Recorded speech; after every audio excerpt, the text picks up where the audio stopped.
Eh bien, il pleut dehors et il fait un petit peu frais aujourd'hui. Là, ça va faire 8-9 jours que nous sommes enfermés.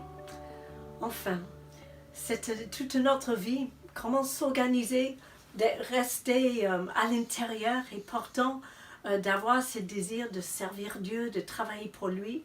Pour Claude et moi-même, ça va faire 3 années où on court par mots et pavots dans des pays différents pour amener l'évangile, pour parler du Seigneur, pour encourager le peuple. Et le voilà, on a un temps à part, ici, à la maison, comme chacun de nous. Et nous sommes tous dans la même position. Mais c'est vrai que je pense que pour beaucoup d'entre nous, on a un peu le sentiment d'être comme des guerriers qui sont confinés derrière des barreaux. Et on regarde, on dit, mais combien de temps encore ça va durer? Mais après, je pense à l'apôtre Paul. Lui qui était en prison pendant longtemps, il savait que la lumière de l'évangile ne pouvait pas être arrêtée par un confinement derrière des barreaux en étant en prison. Et il s'est mis à écrire. Il a écrit les épîtres qui aujourd'hui, 2000 ans plus tard, sont encore une lumière pour chacun de nous. Et pensez à Joseph, lui qui était en prison pendant assez longtemps.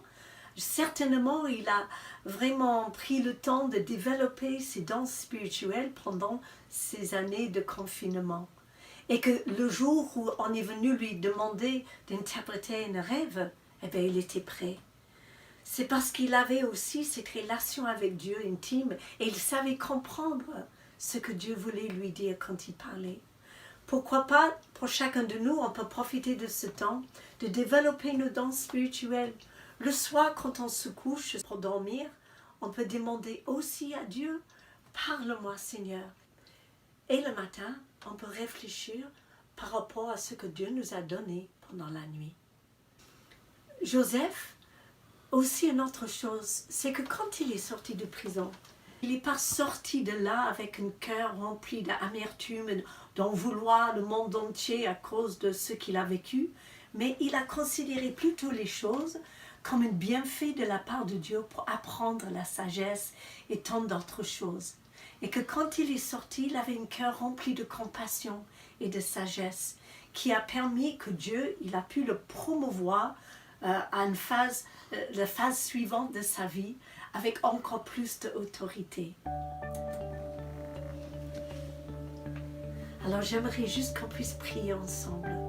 Et on va juste prendre position contre la situation et prier une prière de bénédiction et de protection sur nos familles, sur nos maisons. D'accord? Ok.